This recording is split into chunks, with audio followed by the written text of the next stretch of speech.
60세 이상이라면 단백질을 챙겨 먹는 것이 습관이 되었을 겁니다. 아침마다 두유 한 잔, 점심에 두부 반모, 저녁에 닭가슴살 한 조각. 그런데 이상하죠? 이렇게 열심히 단백질을 챙기는데도 근육이 여전히 약하고 계단을 오르기 힘들고 다리에 힘이 빠집니다.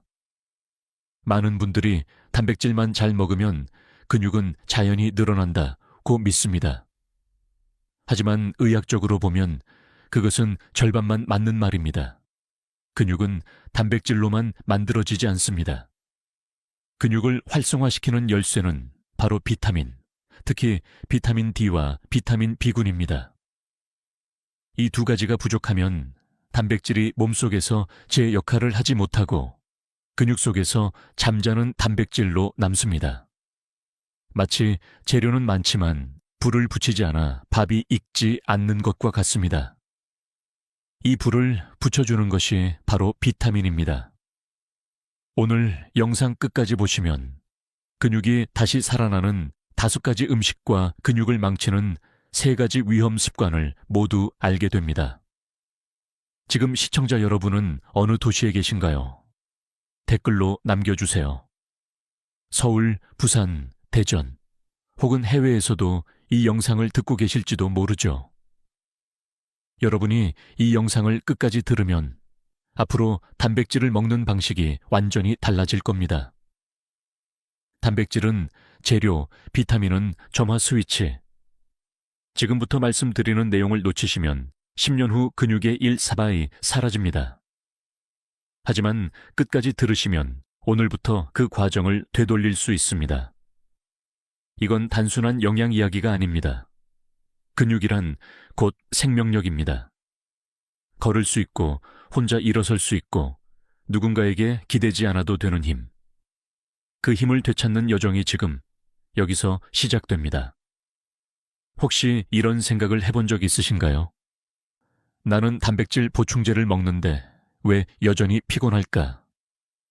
그 답이 바로 오늘의 핵심 주제, 비타민 결핍입니다. 지금부터 근육을 되살리는 첫 번째 비밀을 알려드리겠습니다. 근육을 건물로 비유해 볼까요? 단백질은 벽돌입니다. 벽돌이 많아야 근육이 단단히 세워집니다. 그런데 벽돌만 쌓아두면 건물이 완성되지 않죠.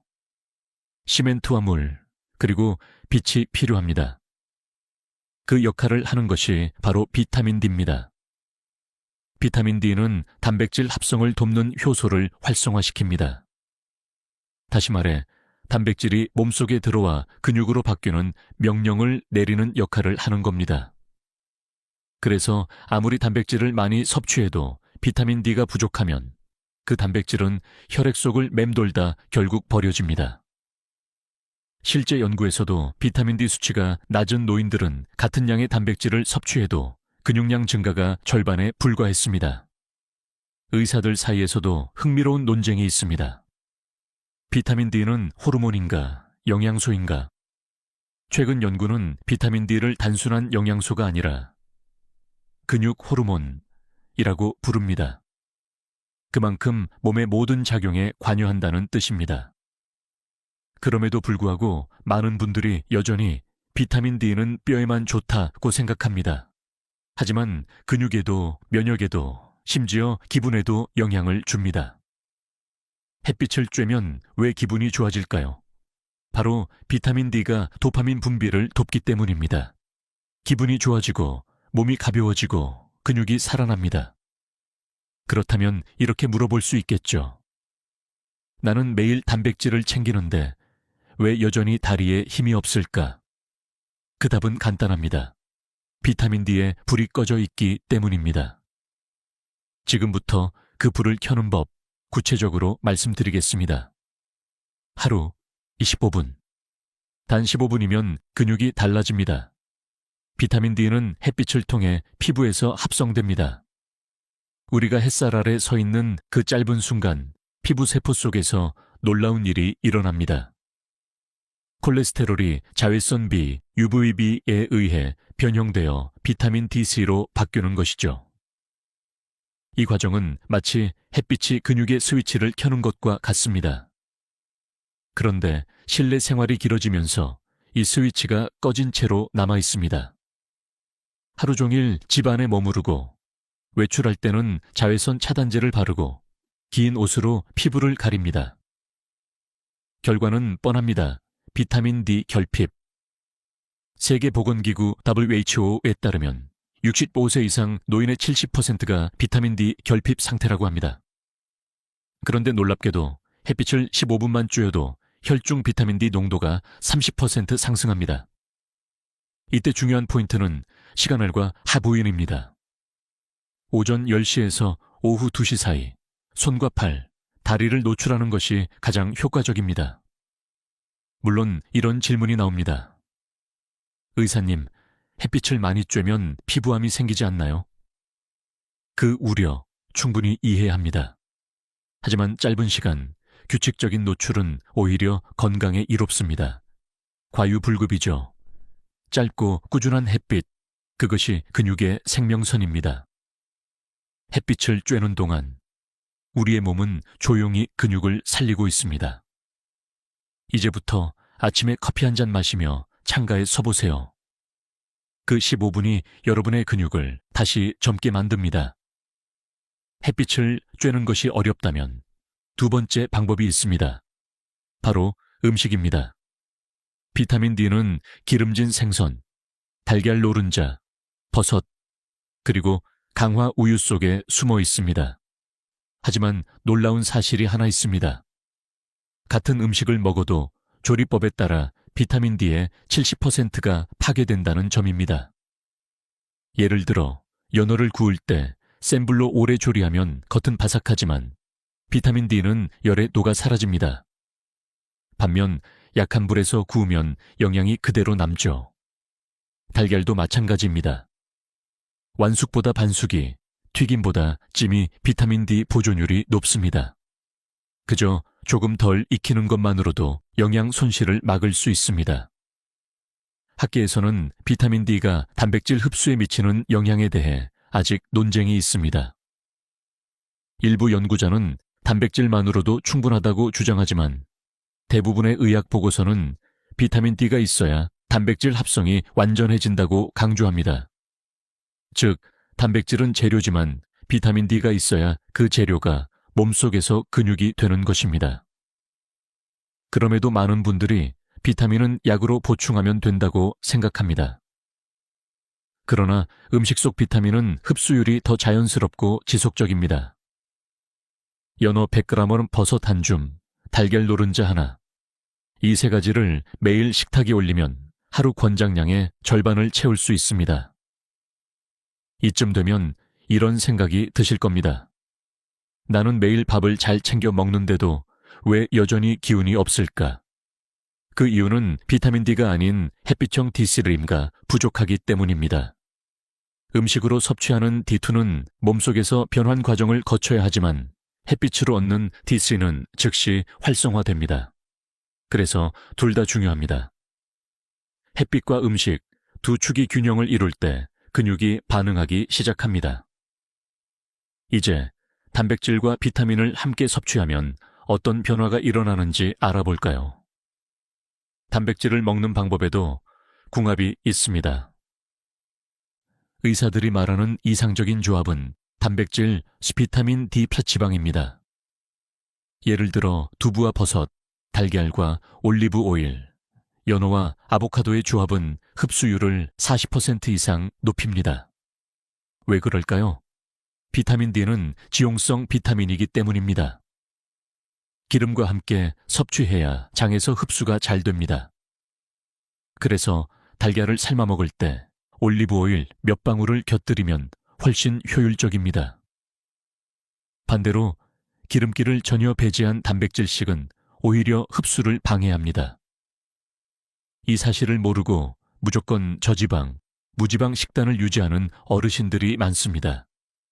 하지만 나이가 들수록 오히려 좋은 지방이 필요합니다.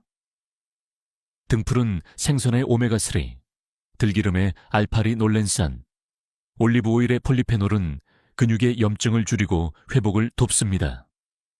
의사들 사이에서도 여전히 의견이 갈립니다. 고기냐, 식물성 단백질이냐. 놀랍게도 최근 연구에서는 식물성 단백질 파라, 비타민 조합이 고기보다 더 나은 근육 회복 효과를 보였다고 합니다. 두부와 버섯, 병아리콩과 달걀 노른자, 현미와 들기름. 이런 균형 조합이 노년 근육의 생명줄입니다. 여러분도 오늘 저녁 식탁에 이런 메뉴를 올려보세요. 두부 구이에 버섯을 얹고 올리브 오일을 한 스푼. 작은 변화지만 근육은 이 신호를 바로 알아차립니다. 그리고 꼭 기억하세요. 단백질은 하루 한 번 몰아서 먹는 게 아니라 아침, 점심, 저녁에 나누어 먹는 것이 더 효과적입니다. 몸은 한꺼번에 많은 단백질을 처리하지 못하기 때문입니다. 이제 비타민이 부족할 때 우리 몸속에서는 어떤 일이 일어나는지 살펴봅시다. 몸이 피곤하고 다리에 힘이 빠지고 갑자기 일어설 때 휘청거리는 경험 있으신가요? 그건 단순한 노화가 아니라 비타민 결핍의 신호일 수 있습니다. 비타민 D가 부족하면 단백질이 근육으로 변환되지 못하고 근섬유의 재생이 지연됩니다.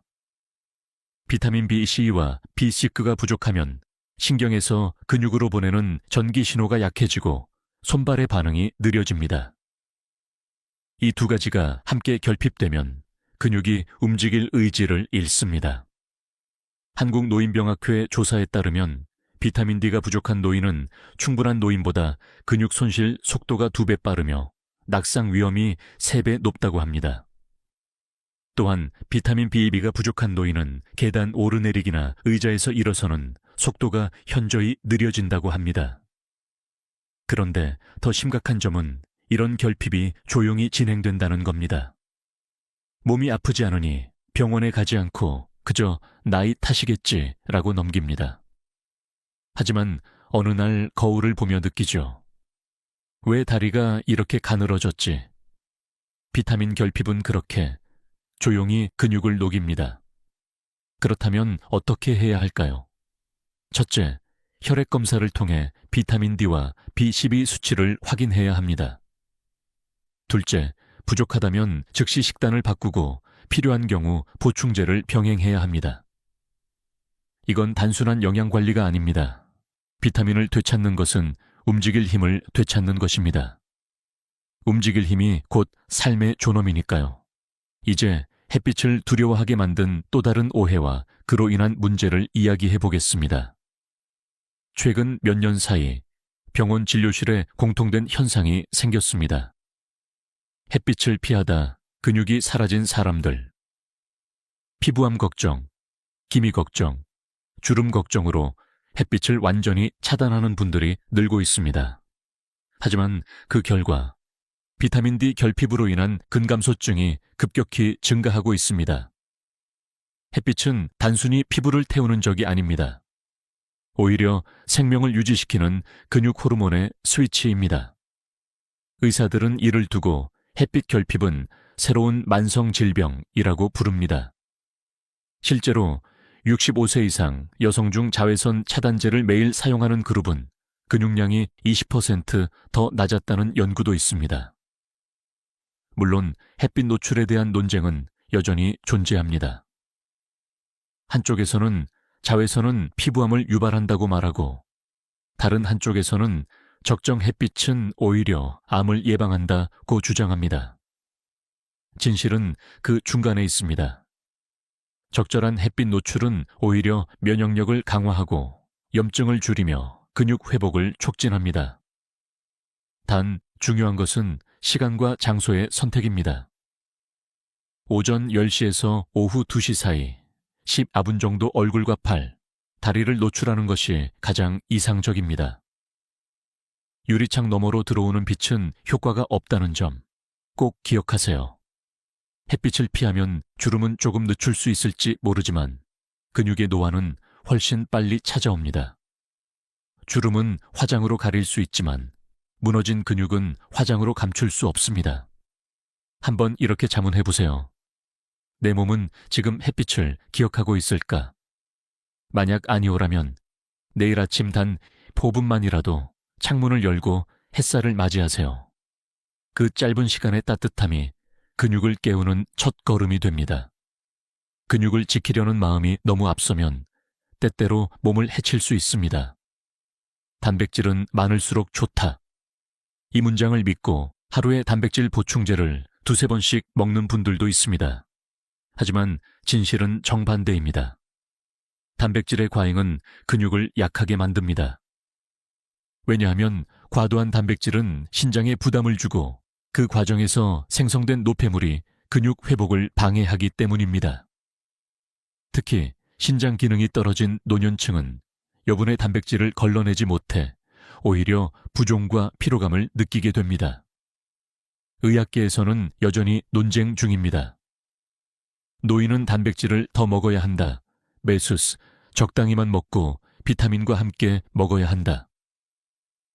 최근 연구는 후재 무게를 두고 있습니다. 단백질만 먹는 식단보다 비타민과 미네랄이 균형 잡힌 식단이 훨씬 효과적이기 때문입니다. 단백질 과잉은 또 하나의 문제를 만듭니다. 몸속 산성화입니다.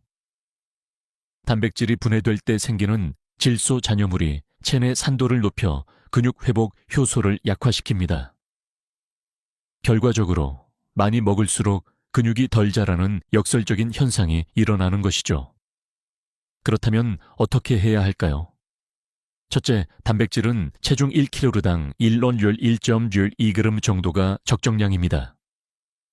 둘째, 고기보다는 콩, 두부, 달걀, 생선 같은 가벼운 단백질을 선택하세요. 셋째, 단백질과 함께 반드시 비타민, 미네랄, 물을 충분히 섭취해야 합니다. 단백질은 근육의 재료지만 재료만 가득 쌓여 있으면 공사가 멈춥니다. 비타민이 시멘트이고 물이 작업자입니다. 이 셋이 함께 움직일 때 비로소 근육이 완성됩니다. 지금 냉장고를 열어보세요. 단백질은 많지만 비타민은 부족하지 않나요? 이 균형이 바로 근육 건강의 생명선입니다. 이제 우리 몸의 전선을 연결하는 또 하나의 핵심 비타민 B12에 대해 이야기해봅시다. 비타민 B1T는 근육과 신경 사이에 전선 역할을 합니다. 단백질이 근육을 만들 재료라면 비타민 B1T는 그 재료에 전기를 공급하는 바해선입니다. 이 전선이 끊어지면 아무리 단백질을 공급해도 근육은 제대로 작동하지 않습니다. B12가 부족하면 손끝이 저리고 다리에 힘이 빠지고 걸을 때 균형을 잃습니다. 많은 분들이 이런 증상을 단순한 노화나 혈액순환 문제로 오해하지만 사실은 신경 전달 물질의 결핍 때문입니다.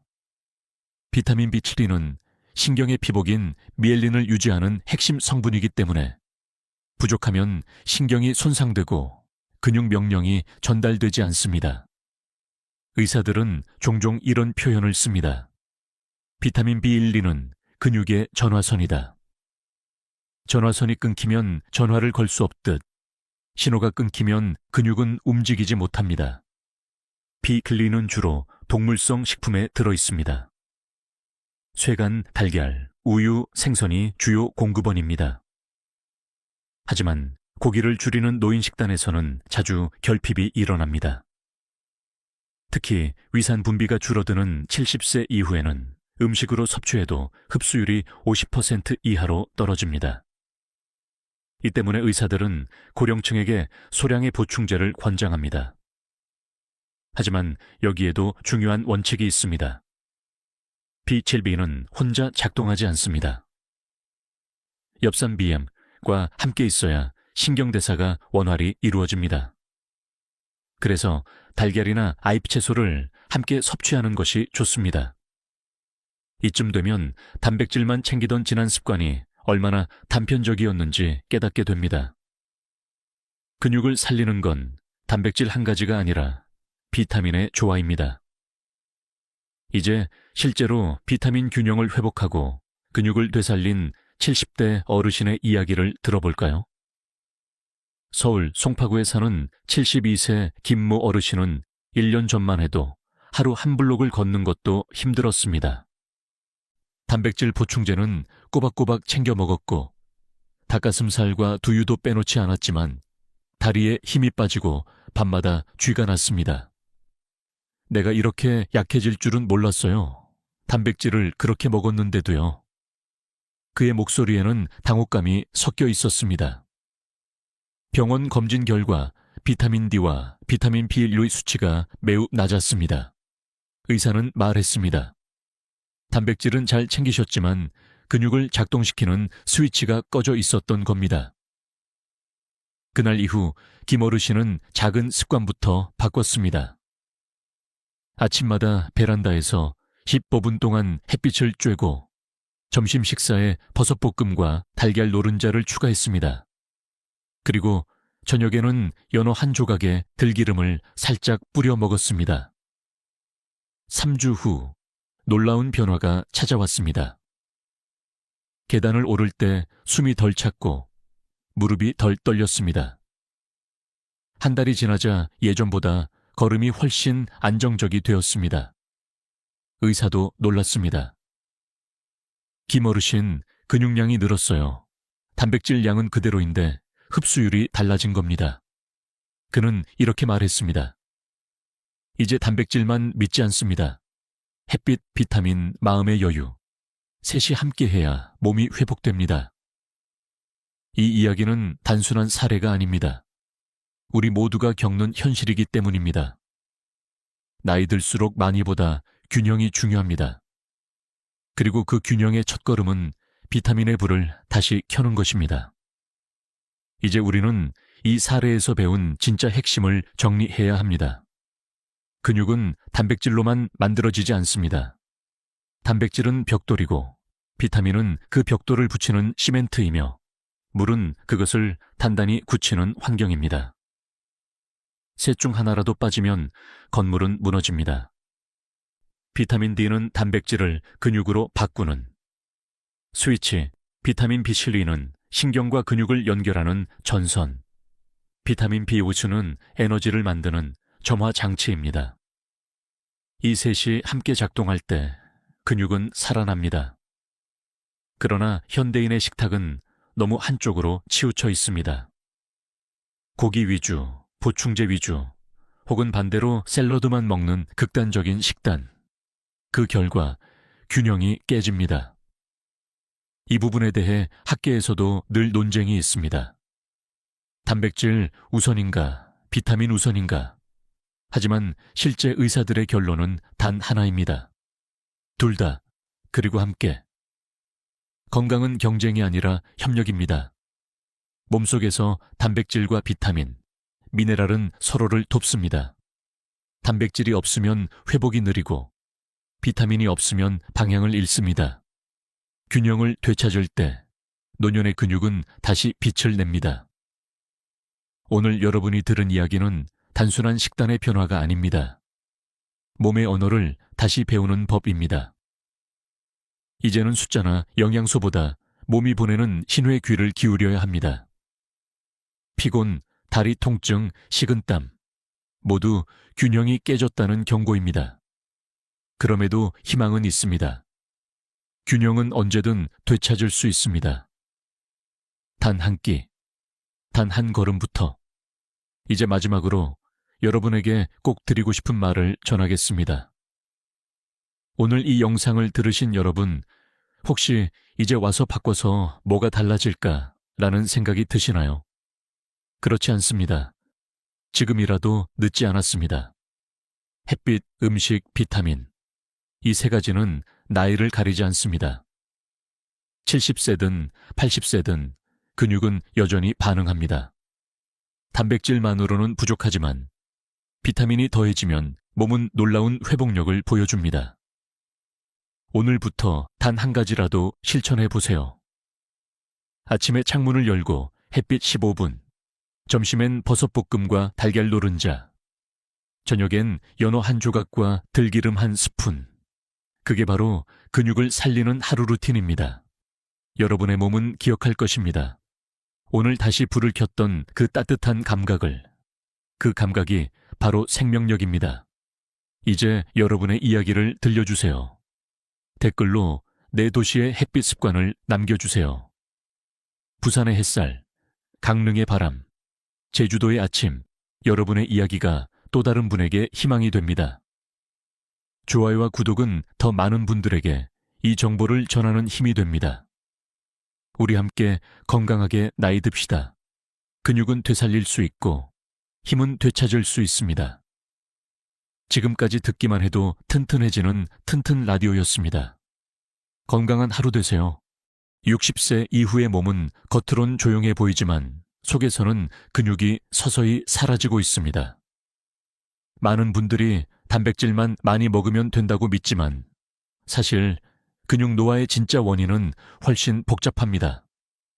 의학적으로 보면 40대 후반부터 근육은 매년 약 1%씩 감소하고 70세가 넘으면 그 속도가 2배로 빨라집니다. 즉, 10년이 지나면 다리 근육의 일사사의 사라질 수 있다는 뜻이죠. 하지만 다행히도 그 속도를 멈출 방법은 분명히 있습니다.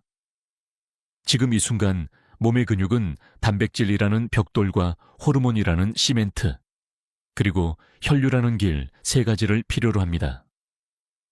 이 세 요소가 조화롭게 흐를 때 근육은 살리고 회복시키고 지켜집니다. 그런데 나이가 들수록 단백질 흡수력이 떨어지고 호르몬 분비는 줄며 혈류는 좁아집니다. 결국 단백질을 먹어도 몸이 그것을 건축 재료로 활용하지 못하는 상태가 오는 겁니다. 이런 이유로 최근 의학계에서는 근육 노화 방지 3대 음식이라는 새로운 개념이 등장했습니다. 단백질 자체보다 근육을 활성화시키는 보조 성분을 함께 공급해야 진짜 효과가 있다는 겁니다.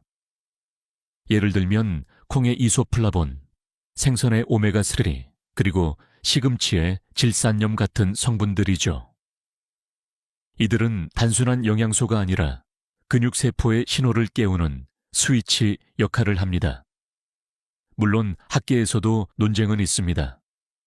단백질 양이 충분하다면 보조 성분은 큰 의미가 없다는 입장과 단백질보다 활성화 신호가 더 중요하다는 입장이 맞서고 있습니다.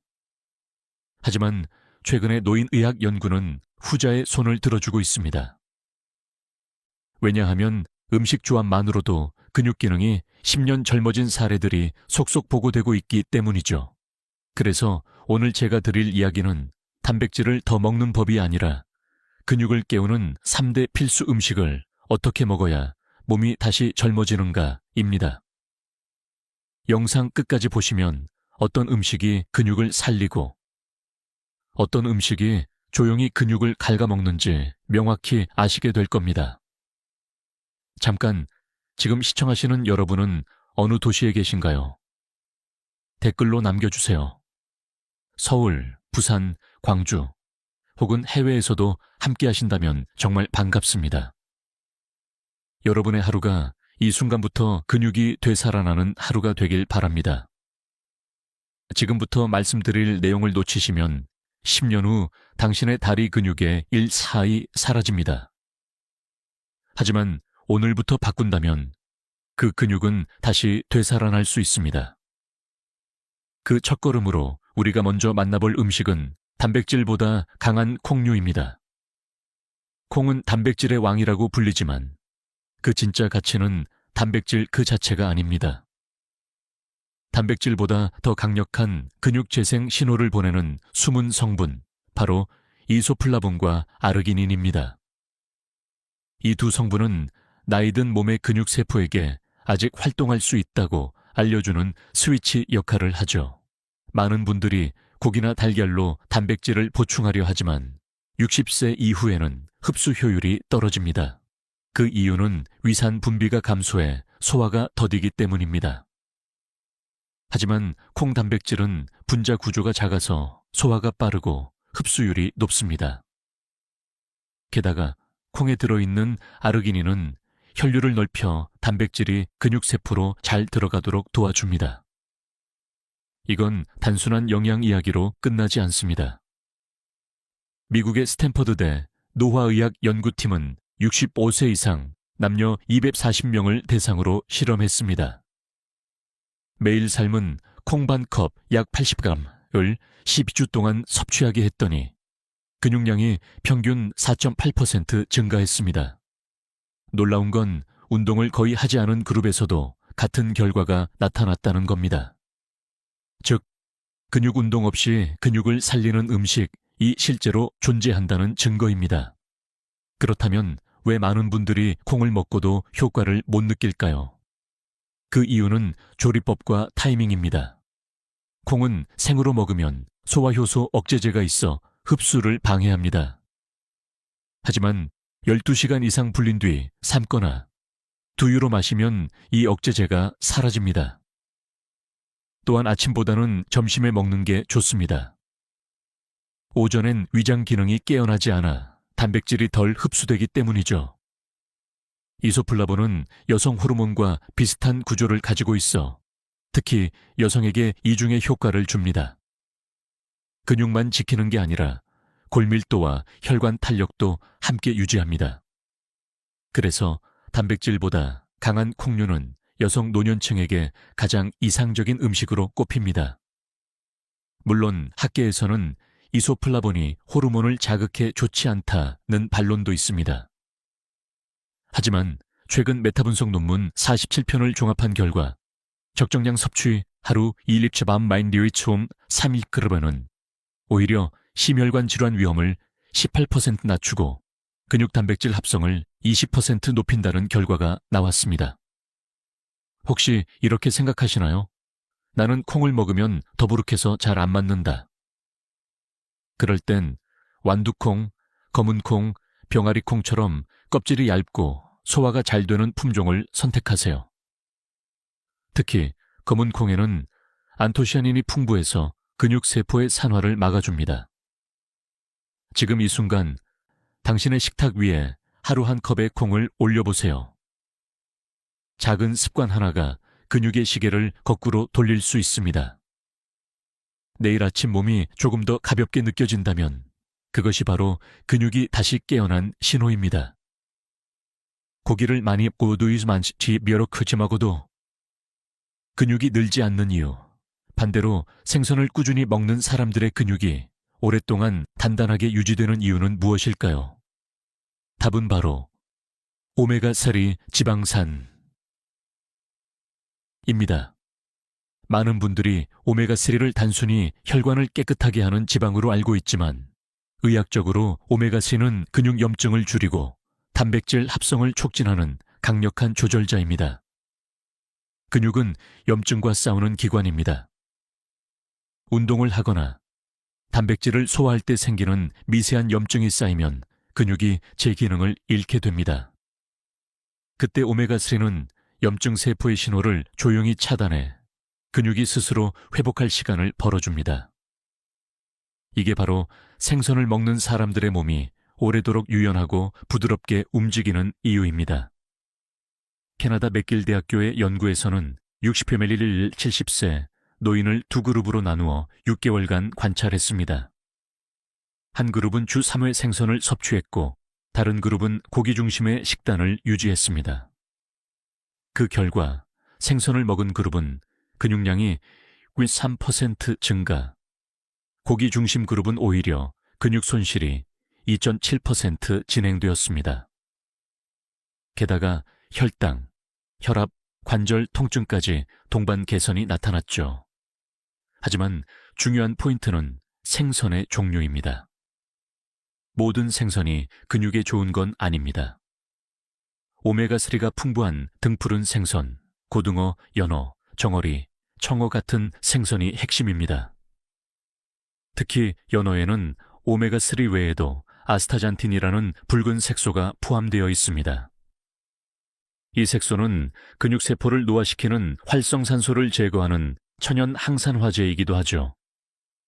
흥미로운 사실은 일본 오키나와 지역의 장수 노인들이 하루 단백질의 40%를 생선에서 섭취한다는 점입니다. 그들은 육류를 거의 먹지 않지만 근육량과 보행 속도가 또래보다 월등히 높습니다. 이 데이터를 근거로 바다식단은 노년 근육의 보험이라는 표현이 생겼습니다. 그렇다면 오메가3 영양제만 먹어도 같은 효과를 볼 수 있을까요? 이 부분은 학자들 사이에서 여전히 논쟁이 있습니다. 몇몇 연구에서는 영양제보다 실제 생선을 섭취할 때 흡수율이 높고 세포 내 반응이 활발하다고 합니다. 반면 생선 섭취가 어려운 분들에게는 정제된 오메가3가 도움이 된다는 의견도 있죠. 결론적으로 가능하다면 음식으로, 불가하다면 보조제로 접근하는 것이 가장 현실적입니다. 섭취법은 간단합니다. 일주일에 3번, 손바닥 크기 정도의 구운 생선 또는 생선 조림을 식탁에 올리세요. 기름에 튀기지 말고 레몬즙을 약간 뿌리면 오메가3 산화도 줄일 수 있습니다. 식탁 위에 한 조각 생선이 근육의 염증을 잠재우고 다시 회복을 명령하는 의사가 됩니다. 혹시 이런 생각이 들지 않으신가요? 이제 와서 생선을 먹는다고 근육이 돌아올까? 그렇습니다. 완전히 되돌릴 수는 없지만 속도를 늦출 수는 있습니다. 그 한 걸음이 70세 이후에 보행 속도를 지켜주고 넘어짐을 막고 삶의 독립을 지켜줍니다. 오늘 저녁 생선 한 점으로 근육의 시계를 10년 되돌리세요. 그건 단순한 식사가 아니라 미래의 몸에 투자하는 최고의 저녁입니다. 많은 분들이 채소는 단지 비타민이나 섬유질 공급원이라고 생각합니다. 하지만 최근 연구에서 밝혀진 놀라운 사실 하나, 시금치, 비트, 브로콜리 같은 채소에는 질산염 나이트라이트이라는 성분이 들어있습니다. 이 질산염은 혈관을 넓혀 근육으로 가는 산소와 영양을 늘려주는 말 그대로 은밀한 근육 촉진제입니다. 근육이 약해지는 진짜 이유 중 하나는 혈류 저하입니다. 아무리 단백질을 많이 먹어도 그 단백질이 근육 세포까지 전달되지 않으면 의미가 없습니다. 그때 질산염이 등장합니다. 이 성분이 체내에서 질산화물 NO로 바뀌며 혈관을 부드럽게 확장시킵니다. 결과적으로 피가 원활히 돌고 근육세포가 다시 깨어나는 것이죠. 호주의 퀸즐랜드 대학 연구에서는 70세 이상 노인 1,200명을 대상으로 매일 시금치 1컵 약 80g씩 3개월 섭취하게 했습니다. 그 결과 근육 수축력은 평균 11% 향상, 보행 속도는 9% 빨라졌습니다. 놀라운 건 운동량을 늘리지 않았는데도 이런 결과가 나왔다는 겁니다. 그렇다면 왜 채소를 먹어도 효과를 못 느끼는 분들이 있을까요? 이건 조리 과정의 문제입니다. 질산염은 가열 시간이 길수록 파괴되기 때문이죠. 즉, 시금치를 오래 데치면 질산염이 거의 사라집니다. 따라서 가능한 한 가볍게 데치거나 생으로 먹는 게 중요합니다. 비트 주스, 브로콜리, 샐러드 같은 형태로 섭취하면 가장 효과적입니다. 그리고 한 가지 더. 질산염은 단백질과 함께 섭취할 때 근육 합성이 극대화됩니다. 예를 들어 아침에 삶은 달걀 1개와 시금치 샐러드를 함께 먹거나 점심에 두부와 비트즙을 곁들이면 단백질이 근육 세포 안으로 훨씬 잘 들어갑니다. 이건 음식의 궁합이 만들어내는 기적입니다. 물론 논쟁도 있습니다. 일부에서는 질산염이 몸에 해롭다, 가공식품에 들어있는 방부제 성분과 같다고 주장하죠. 하지만 그건 인공 질산염일 때의 이야기입니다. 채소 속 천연 질산염은 오히려 혈압을 낮추고 혈관을 보호하며 뇌혈류까지 개선한다는 점이 여러 논문에서 입증되었습니다. 실제로 덴마크 코펜하겐 대학의 연구진은 채소 속 질산염이 근육 단백질 합성 효율을 12% 이상 높인다는 결과를 발표했습니다. 즉, 단백질을 더 먹을수록 근육이 자라는 것이 아니라 단백질이 잘 흡수되는 환경을 만드는 것이 중요하다는 것이죠. 이쯤에서 잠깐 질문 하나 드리겠습니다. 혹시 매일 식탁에 초록색 채소가 있나요? 없다면 지금 바로 그 자리를 만들어야 합니다. 채소는 근육을 살리고 혈관을 지키며 뇌까지 깨우는 자연의 약입니다. 오늘 저녁 밥상 한쪽에 시금치 한 줌을 올려보세요. 그 작은 초록색 잎이 내일 당신의 걸음을 더 가볍게 만들 겁니다. 근육의 시계를 돌리는 건 거창한 약이 아니라 하루 한 줌의 채소라는 가장 단순한 습관입니다. 지금까지 단백질의 원천이 되는 음식들을 살펴봤다면 이제는 그 단백질이 몸속에서 작동하게 만드는 조합반을 알아야 합니다. 많은 분들이 단백질만 충분히 먹으면 근육이 늘 거라 생각하지만 실제로는 비타민 D와 칼슘이 함께 있어야 근육이 반응합니다. 이 세 가지는 마치 건축 현장의 벽돌, 단백질, 시멘트 비타민 D, 철근 칼슘처럼 서로 맞물려야 완전한 구조가 완성됩니다. 비타민 D는 단백질 합성의 스위치를 켜주는 역할을 합니다. 햇빛을 받으면 피부에서 만들어지지만 60세 이후에는 이 기능이 현저히 떨어집니다. 실제로 한국 성인 중 95세 이상 인구의 7, 8%가 비타민 D 결핍 상태라는 통계도 있습니다. 이 말은 곧 단백질을 아무리 먹어도 전원선이 끊긴 상태로 벽돌을 쌓고 있는 셈이라는 뜻이죠. 캘리포니아대 연구에 따르면 비타민 D 수치가 낮은 노인은 같은 운동과 단백질 섭취를 해도 근육량 증가율이 절반 이에 머물렀습니다. 반대로 비타민 D 수치가 정상인 그룹은 근육 단백질 합성이 1.8배 빠르게 일어났습니다. 게다가 비타민 D는 칼슘의 흡수를 돕기 때문에 근육뿐 아니라 뼈와 신경까지 연결하는 핵심 축이 됩니다. 그렇다면 이 세 가지를 어떻게 섭취해야 할까요? 가장 간단한 방법은 단백질 음식 플러스 칼슘 음식 플러스 햇빛 10분의 조합입니다. 예를 들어 아침에 달걀 1개와 두유 1잔, 점심엔 생선과 멸치볶음, 저녁엔 시금치 무침과 요거트 1컵, 이렇게 구성하면 자연스럽게 완성됩니다. 햇빛은 하루 10일치 5분만으로도 충분합니다. 팔과 얼굴 정도만 노출시켜도 비타민 D가 활성화되고 이때 걷거나 가벼운 스트레칭을 더하면 근육에 산소가 공급되어 흡수율이 더 올라갑니다. 즉, 비타민 D는 움직일 때 가장 잘 작동하는 비타민의 달인 셈입니다. 한편 학계에서는 보충제로 비타민 D를 먹는 것이 더 안전하다는 의견도 있습니다.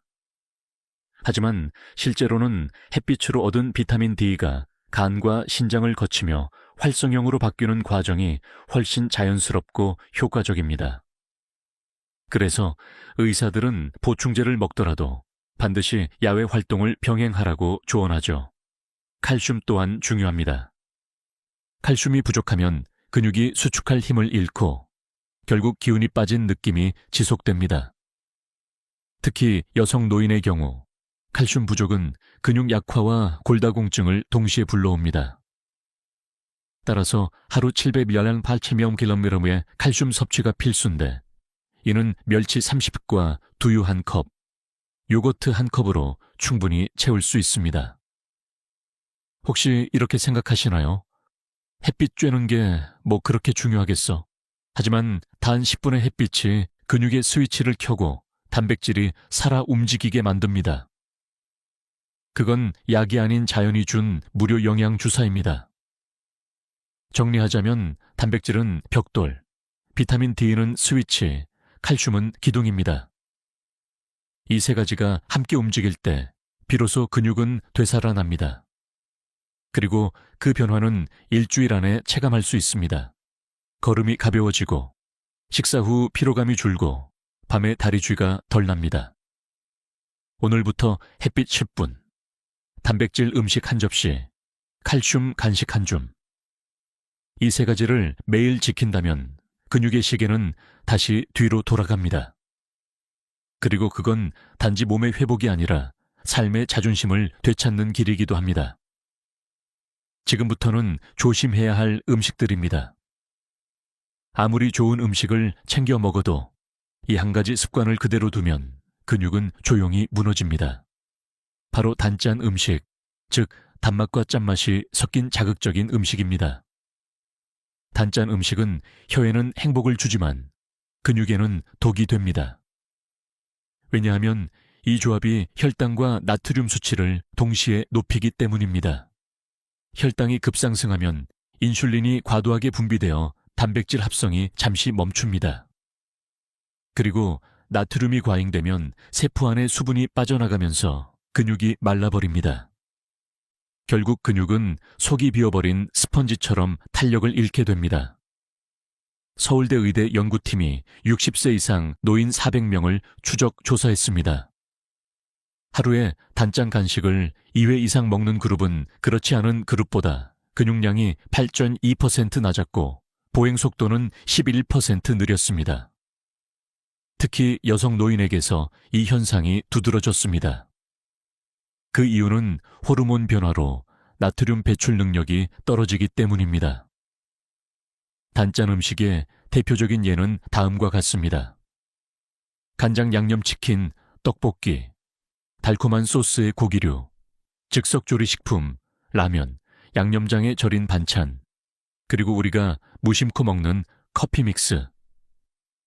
커피 믹스 한 잔에 설탕과 나트륨이 함께 들어있어 매일 2잔만 마셔도 근육세포에 미세한 탈수를 유발합니다. 여기서 흥미로운 사실이 있습니다. 의학적으로 단짠 음식은 소금과 당이 동시에 들어올 때 인슐린 저항성을 높인다고 합니다. 이 상태에서는 단백질이 근육세포로 이동하지 못하고 지방세포에 저장됩니다. 즉, 살은 찌는데 근육은 빠지는 비극적인 현상이 일어나는 거죠. 일부 영양학자들은 적당한 짠맛은 전해질 균형에 도움이 된다고 말하지만 문제는 적당함을 지키기 어렵다는 데 있습니다. 특히 나이가 들수록 미각이 둔해지기 때문에 예전보다 더 짜게, 더 달게 느껴야 맛있다고 생각하게 됩니다. 이게 바로 노년기의 맛 중독 루프입니다. 그렇다면 어떻게 바꿀 수 있을까요? 첫째, 양념 대신 천연 감칠맛을 이용하세요. 마늘, 양파, 표고버섯, 다시마를 끓인 육수는 짠맛 없이도 깊은 풍미를 냅니다. 둘째, 간을 볼 때는 뜨거울 때가 아니라 식힌 뒤에 하세요. 뜨거운 음식은 짠맛을 덜 느끼게 해서 간을 과하게 하게 만듭니다. 셋째, 간장을 반만 넣고 레몬즙이나 식초를 한 방울 추가하세요. 신맛이 혀를 자극해 짠맛을 보완해 줍니다. 이 간단한 3가지 습관을 지키면 당과 나트륨의 함정에서 벗어나 근육이 스스로 회복할 시간을 벌게 됩니다. 단짠 음식은 한순간의 기쁨을 주지만 10년 뒤에 다리를 빼앗아 갑니다. 혹시 오늘 저녁 메뉴를 고민 중이신가요? 그렇다면 이 질문을 스스로에게 던져보세요. 이 음식이 내 혀를 위한 건가? 아니면 내 근육을 위한 건가? 답은 언제나 몸이 알고 있습니다. 그 답을 듣는 순간 당신의 근육은 다시 살아납니다. 많은 분들이 이런 말을 하십니다. 나는 밤에 단백질 보충제를 먹고 자요. 그래야 근육이 만들어진다잖아요. 겉보기엔 맞는 말 같지만 60세 이후의 몸에서는 정반대의 일이 일어납니다. 밤 늦게 먹는 단백질은 오히려 근육을 키우지 못하고 간과 신장을 지치게 만드는 독이 됩니다. 그 이유부터 알아볼까요? 우리 몸은 낮에는 합성 모드, 밤에는 정비 모드로 작동합니다. 즉, 밤에는 근육을 새로 만드는 게 아니라 손상된 세포를 정리하고 회복하는 시간이죠. 이때 단백질이 들어오면 간이 쉬지 못하고 계속 분해 작업을 하게 됩니다. 결과적으로 성장 호르몬이 방해받고 근육 합성률은 오히려 떨어집니다. 일본 규슈대학의 실험은 이를 명확히 보여줍니다. 65세 이상 남녀 180명을 대상으로 단백질 섭취 시간을 달리했더니 아침, 점심 섭취 그룹은 근육량이 6개월 후 7% 증가, 반면 야식 섭취 그룹은 오히려 8% 감소했습니다. 같은 양을 먹었는데 결과는 정반대였죠. 이유는 단순합니다. 밤에는 혈류와 대사가 느려져서 단백질이 세포로 가지 못하고 혈중에 오래 머뭅니다. 이 상태가 지속되면 간 수치가 높아지고 신장은 노폐물 처리에 과부하가 걸립니다. 특히 단백질 보충제나 단백질 음료처럼 농축된 형태는 더욱 위험합니다. 한 컵만 마셔도 소고기 200글 먹은 것과 같은 부담이 간에 걸리기 때문이죠. 물론 예외도 있습니다. 하루에 운동을 꾸준히 하고 저녁 6시 이전에 단백질을 섭취한다면 괜찮습니다. 하지만 대부분의 노년층은 활동량이 적고 식후 바로 잠드는 경우가 많습니다. 그럴 때 단백질은 근육으로 가지 못하고 피로물질로 쌓여 근육통과 밤중 다리쥐를 유발하게 됩니다. 혹시 이런 경험 있으신가요? 밤에 두유를 마셨는데 오히려 아침에 몸이 더 무겁다. 그건 몸이 회복 대신 소화에 에너지를 써버린 겁니다. 따라서 단백질 섭취는 오전 9시, 오후 3시 사이가 가장 이상적입니다. 이때 근육세포의 합성 효소가 가장 활발하게 작동하니까요. 학자들 사이에서도 여전히 논쟁은 있습니다. 일부 연구에서는 단백질을 나누어 먹으면 오히려 흡수가 더 잘 된다고 주장하지만 그 연구의 대부분은 젊은 성인을 대상으로 한 것입니다. 노인의 경우 간과 신장의 기능 저하를 고려하면 적은 양을 낮에 집중 섭취하는 것이 더 안전하다는 게 현재의 주된 견해입니다. 그렇다면 저녁에 배가 고플 땐 어떻게 해야 할까요? 이럴 땐 탄수화물보다 가벼운 식물성 단백질을 추천드립니다. 예를 들어 따뜻한 미소된장국에 두부 몇 조각 또는 삶은 달걀 흰자 1개 정도면 충분합니다. 그리고 물을 1컵 마신 뒤 가볍게 스트레칭을 해주면 혈류가 순환되어 근육 회복을 돕습니다. 야식 단백질은 순간의 안심을 주지만 그 대가로 다음 날의 활력을 빼앗습니다. 근육은 밤에 키우는 게 아니라 낮 동안의 습관으로 지켜지는 것입니다. 오늘부터 단 하나의 규칙만 지켜보세요. 단백질은 낮에, 회복은 밤에. 이 리듬만 바꿔도 근육은 10년 젊어질 수 있습니다. 햄, 소시지, 베이컨, 그리고 맛있게 구운 스팸. 냉장고 문을 열면 언제나 반겨주는 이 음식들. 간편하고 짭짤해서 반찬으로, 간식으로, 여행 갈 때도 꼭 챙기시죠. 하지만 60세 이후의 몸에는 이 음식들이 근육을 조용히 파괴하는 시간 폭탄, 스트레스이 됩니다. 가공육이 위험한 이유는 단 하나, 질산염 니트릿입니다. 이 물질은 고기의 색을 유지하고 부패를 막기 위해 넣는 방부제인데 몸속에 들어가면 단백질과 결합하여 니트로소 화합물로 변합니다. 이 화합물이 근육세포의 미토콘드리아를 손상시키고 결과적으로 근육이 스스로 늙어버리게 만듭니다. 스웨덴 웁살라 대학의 노인 연구팀이 발표한 대규모 연구가 있습니다. 70세 이상 남녀 2,100명을 5년간 추적했더니 가공육을 주 4회 이상 섭취한 그룹은 그렇지 않은 그룹보다 근육량이 12% 더 빠르게 감소했고 보행 속도와 악력 손의 힘이 현저히 낮았습니다. 저 충격적인 건 단백질 섭취량은 충분했는데도 이런 결과가 나왔다는 점입니다. 즉, 단백질의 양이 아니라 단백질의 질 함대 문제인 겁니다. 가공육 속 단백질은 이미 구조가 변형되어 있고 염분과 방부제 때문에 흡수율이 떨어지며 염증을 유발합니다. 그 결과 근육세포가 재생되기보다는 스스로를 보호하기 위해 방어 모드로 들어갑니다. 이 방어 모드는 한번 켜지면 쉽게 꺼지지 않습니다. 그래서 꾸준히 가공육을 먹는 사람일수록 근육 회복이 더딘 이유가 여기에 있습니다. 물론 학계에서는 소량의 가공육은 단백질 보충에 도움이 된다는 의견도 있습니다.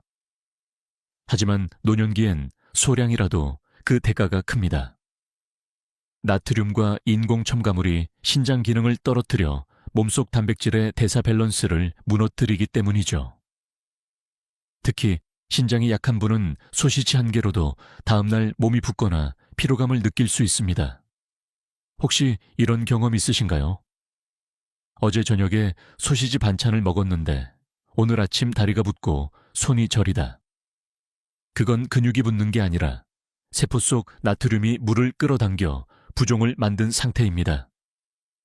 이 부종은 근육 안쪽에 염증을 키우고 세포 간 통신을 방해합니다. 그렇다면 대안은 무엇일까요? 첫째, 생고기를 직접 삶거나 구워 드세요. 같은 단백질이라도 질산염이 들어있지 않으면 세포 손상이 없습니다. 둘째, 통조림 고기보다 냉동 고기를 선택하세요. 냉동은 방부제를 거의 쓰지 않기 때문입니다. 셋째, 만약 가공육을 꼭 먹어야 한다면 비타민C가 풍부한 채소 피망, 브로콜리, 토마토와 함께 드세요. 비타민C가 질산염을 중화시켜 니트로소, 화합물 생성을 억제해 줍니다. 이 작은 실천만으로도 근육 노화의 속도를 30% 늦출 수 있습니다. 미국 영양학회 보고서에 따르면 가공육 섭취를 줄이고 생채소와 함께 먹는 습관만으로 근육 기능 저하의 위험이 절반으로 줄었다고 합니다. 맛있는 건 죄가 아니지만 몸에 남는 건 책임입니다. 오늘 냉장고 속 햄 대신 생선 한 조각을 꺼내보세요. 당신의 근육은 그 순간부터 다시 젊어지기 시작할 겁니다. 술 마신 다음 날은 단백질로 해장해야지. 이렇게 생각하신 적 있으신가요? 사실 이 말, 젊을 땐 어느 정도 맞았습니다. 하지만 60세 이후에는 완전히 반대입니다. 음주 후 단백질 섭취는 근육을 녹이는 가장 빠른 길이 됩니다. 그 이유는 간단합니다.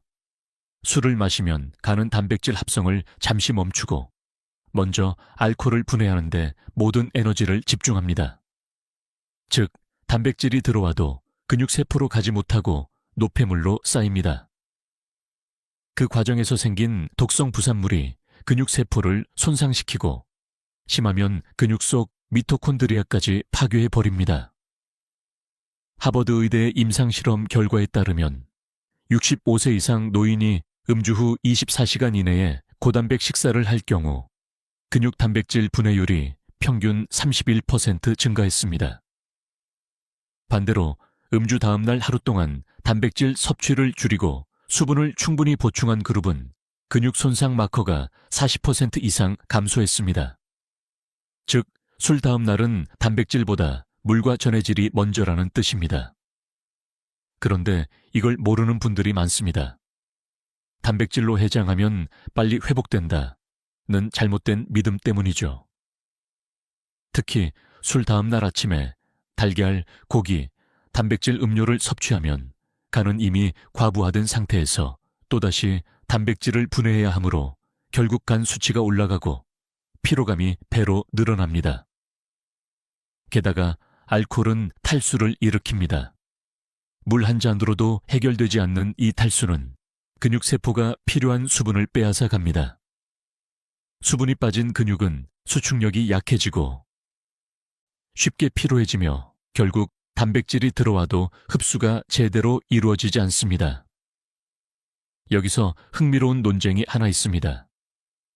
소량의 와인은 오히려 근육과 심장에 좋다는 말 들어보셨죠? 일부 연구에서는 적포도주에 들어있는 레스베라트롤이라는 성분이 항산화 작용을 해 근육세포 노화를 늦춘다고 주장합니다. 하지만 문제는 양입니다. 의학적으로 이 효과를 보려면 하루 와인 2병 분량의 레스베라트롤이 필요합니다. 현실적으로 불가능하죠. 결국 와인의 장점보다 알코올의 대사 스트레스가 훨씬 큽니다. 그렇다면 술자리가 유나보이드볼 할 때는 어떻게 해야 할까요? 첫째, 술을 마시기 전 단백질을 섭취하지 마세요. 식전에 단백질을 먹으면 알코올 분해 속도가 느려집니다. 둘째, 물 한 컵당 술 한 잔의 원칙을 지키세요. 셋째, 다음날 아침엔 단백질 대신 바나나나 미역국 같은 수분식으로 간을 쉬게 하세요. 그리고 최소 12시간 이후에 가벼운 단백질 식사를 시작하면 됩니다. 이 간단한 원칙만으로도 근육 손상을 절반으로 줄일 수 있습니다. 미국 노인의학 저널 제.안의 논문에 따르면 음주 다음 날 단백질 섭취를 늦추는 것만으로 근육 회복 속도가 1.7배 빨라졌다고 합니다. 혹시 이런 질문이 떠오르시나요? 평생 술을 좋아했는데 이제 다 끊어야 하나요? 꼭 그렇진 않습니다. 하지만 술을 줄이면 근육이 되살아난다는 사실만큼은 분명합니다. 그건 단지 몸이 아니라 의지의 근육을 단련하는 일이기도 합니다. 이제부터는 술이 아닌 물과 휴식이 근육의 친구입니다. 다음번에 술잔을 들기 전 이렇게 한번 물어보세요. 이 한 잔이 내 근육에 도움이 될까? 그 질문 하나가 당신의 몸을 지키는 최고의 예방약이 될 것입니다. 지금까지 근육을 망치는 음식들을 살펴봤습니다. 그렇다면 반대로 오랫동안 근육을 지켜온 사람들의 공통점은 무엇일까요?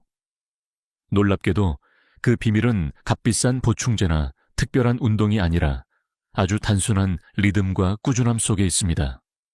근육은 절대 하루아침에 만들어지지 않습니다. 하지만 하루하루의 리듬 속에서 조금씩 단단해집니다. 서울 아산병원의 노인의학센터 연구에 따르면 식사 시간과 단백질 섭취 시간을 일정하게 유지하는 그룹 안은 그렇지 않은 그룹보다 근육량 감소율이 35% 낮았습니다. 즉, 얼마나 먹느냐보다 언제, 얼마나 규칙적으로 먹느냐가 더 중요하다는 뜻입니다.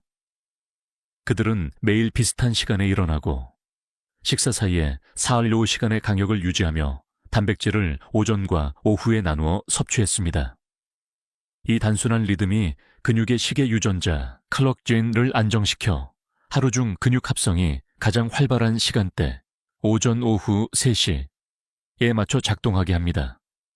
이건 단순히 식습관의 문제가 아닙니다. 근육은 시간의 생명체이기 때문입니다.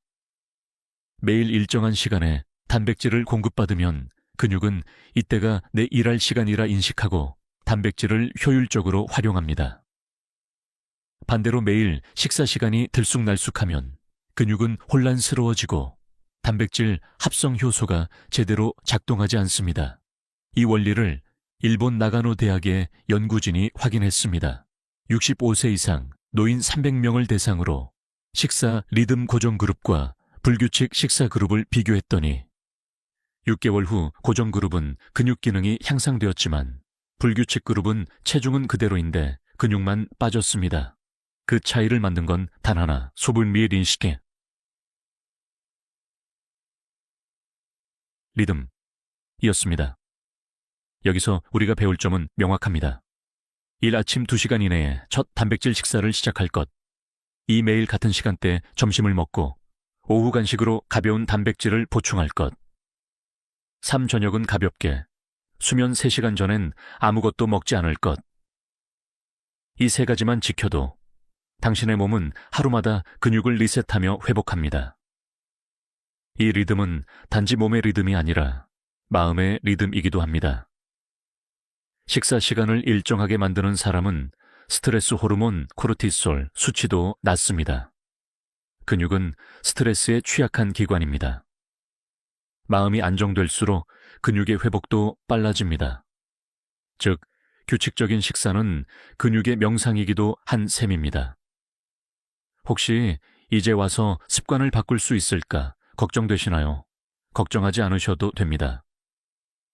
우리 뇌의 보상 시스템은 단 3주만 반복하면 새로운 리듬을 기억합니다. 그러니 오늘부터 딱 21일만 식사 시간을 정해두세요. 그건 단순한 식사 일정이 아니라 당신의 근육을 10년 젊게 만드는 생체 알람입니다.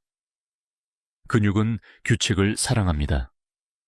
오늘의 리듬이 내일의 보행 속도를 결정하고 오늘의 습관이 다음 달의 건강을 결정합니다. 그러니 잊지 마세요. 근육은 무엇을 먹느냐보다 언제, 어떻게 먹느냐에 반응합니다. 하루의 리듬을 바로잡는 순간 당신의 몸은 이미 회복의 길로 들어섰습니다. 그건 의학이 아니라 자연의 법칙입니다. 이제 한 가지 이야기를 들려드리고 싶습니다. 70대 초반에 부부가 있었습니다. 남편은 은퇴 후 기력이 떨어지고 다리 힘이 약해져서 잠깐만 서 있어도 허리가 아프다고 했습니다. 아내는 하루 종일 식사를 챙기고 청소를 하면서도 무릎 통증 때문에 자주 쉬어야 했죠. 병원에서는 나이에 비해 근육이 너무 줄었다는 말을 들었고 그때부터 두 사람은 마음을 다잡았습니다. 이 부부가 한 일은 단순했습니다. 근육을 살리는 3대 음식, 콩, 생선, 채소를 매일 꾸준히 먹는 것, 그리고 식사 시간을 일정하게 유지하는 것. 그 외에는 특별한 운동도, 비싼 보충제도 없었습니다. 첫 주는 별다른 변화를 느끼지 못했습니다. 오히려 밥상이 조금 심심하고 간이 약하다고 느꼈죠. 하지만 3주쯤 지나자 아침에 일어날 때 몸이 가벼워지고 손끝과 발끝이 따뜻해졌습니다. 남편은 식사 후 졸음이 덜해졌고 아내는 저녁에 다리 부기가 사라졌다고 했습니다. 한 달 후 부부는 자연스럽게 산책 시간을 늘렸습니다. 그리고 3달째 되는 날 병원에서 근육량을 측정하자 놀라운 결과가 나왔습니다. 남편의 허벅지 근육량이 8%, 아내는 6% 증가했습니다. 혈압도 안정되고 체지방이 줄면서 얼굴빛이 밝아졌습니다. 무엇보다 부부는 이렇게 말했습니다. 이제 아침에 일어나면 몸이 움직이려는 의지가 생겨요. 전에는 그냥 눕고 싶었는데 지금은 걷고 싶어요. 이건 단순한 숫자의 변화가 아닙니다. 기운이 돌아온 겁니다. 노년기의 근육은 단지 몸을 지탱하는 도구가 아니라 삶의 에너지 그 자체입니다. 근육이 회복되면 마음이 먼저 변합니다. 움직이고 싶어지고 웃음이 늘고 하루가 길어집니다. 이건 누구에게나 가능한 기적입니다. 학문적으로 보면 근육이 늘어나면서 인슐린 감수성이 높아지고 피로를 유발하는 젖산이 덜 쌓입니다. 즉, 몸의 대사가 젊어지는 것입니다. 하버드 의대의 논문에서도 근육량이 5%만 증가해도 삶의 질 지수가 20% 향상된다고 보고했습니다. 결국 근육을 회복시킨다는 건 단지 걷는 힘을 되찾는 게 아니라 삶의 속도를 되돌리는 일입니다. 혹시 이런 생각이 드시나요? 나도 다시 시작할 수 있을까? 답은 예, 당연히 가능합니다. 이 부부가 보여준 변화는 특별한 재능이 아니라 습관의 힘이었습니다. 콩 한 컵, 생선 한 조각, 채소 한 접시. 그 작은 반복이 근육의 시계를 거꾸로 돌린 겁니다. 몸은 기억합니다. 한번 회복의 방향을 잡으면 스스로 그 길을 따라갑니다. 그리고 어느 날 문득 깨닫게 됩니다. 예전보다 계단이 덜 힘들다. 아침이 조금 더 상쾌하다. 그 순간 당신은 이미 젊어진 것입니다. 근육은 나이를 따지지 않습니다. 다만 꾸준함을 기억합니다. 그리고 그 꾸준함이 당신의 몸을, 마음을, 인생을 다시 빛나게 만듭니다. 지금까지 긴 여정을 함께해 주셔서 감사합니다. 이제 마무리하면서 한 가지 메시지를 전하고 싶습니다. 근육은 단지 몸의 일부가 아닙니다. 그건 삶을 지탱하는 의지의 근육이며 당신이 여전히 살아있음을 증명하는 가장 확실한 증거입니다. 많은 분들이 이렇게 말합니다. 이 나이에 뭘 새로 시작해요. 이제 다 늦었죠. 하지만 의학적으로도 생리학적으로도 그 말은 틀렸습니다. 근육은 언제라도 반응할 준비가 되어 있는 조직입니다. 단 하루라도 좋은 음식을 먹고 단 하루라도 바른 리듬을 되찾으면 근육은 바로 반응합니다. 그건 눈에 보이지 않지만 몸 안에서는 분명히 일어나고 있습니다. 다시 기억해 봅시다. 당신의 근육을 살리는 3대 음식, 콩, 생선, 채소, 그리고 근육을 지키는 3대 습관, 일정한 식사 리듬, 낮 시간의 단백질, 햇빛 10분. 이 단순한 6가지 원칙만 지켜도 몸은 스스로 회복의 방향으로 나아갑니다. 오늘부터는 이렇게 시작해 보세요. 아침엔 두유 한 잔, 점심엔 생선 한 조각, 저녁엔 시금치 무침 한 접시. 그 위에 햇빛 10분과 가벼운 스트레칭을 더하세요. 이건 약이 아닙니다. 비용도 부작용도 없습니다. 단지 당신의 삶을 돌려주는 가장 안전하고 확실한 방법입니다. 혹시 중간에 포기하고 싶을 때가 오더라도 괜찮습니다. 그럴 때는 오늘 들은 이야기를 잠시 떠올려 보세요. 몸은 당신의 선택을 기억합니다. 단 한 번의 실천이 근육의 시계를 되돌리는 첫 단추가 됩니다. 자, 이제 영상의 마지막입니다. 오늘 영상에서 가장 놀라웠던 음식은 무엇이었나요? 댓글로 남겨주세요. 그 한 줄의 댓글이 또 다른 누군가에게 희망의 불씨가 될 수 있습니다. 좋아요와 구독은 더 많은 분들에게 이 정보를 전하는 힘이 됩니다. 지금 당신의 작은 클릭 하나가 누군가의 근육을, 누군가의 삶을 바꿀 수 있습니다. 마지막으로 이 말을 꼭 전하고 싶습니다. 지금부터 다시 시작하셔도 늦지 않습니다. 근육은 당신의 나이를 묻지 않습니다. 그저 오늘의 선택을 기억할 뿐입니다. 우리는 할 수 있습니다. 함께 제대로 해냅시다. 지금까지 듣기만 해도 튼튼해지는 튼튼 라디오였습니다. 오늘도 건강한 하루 되세요.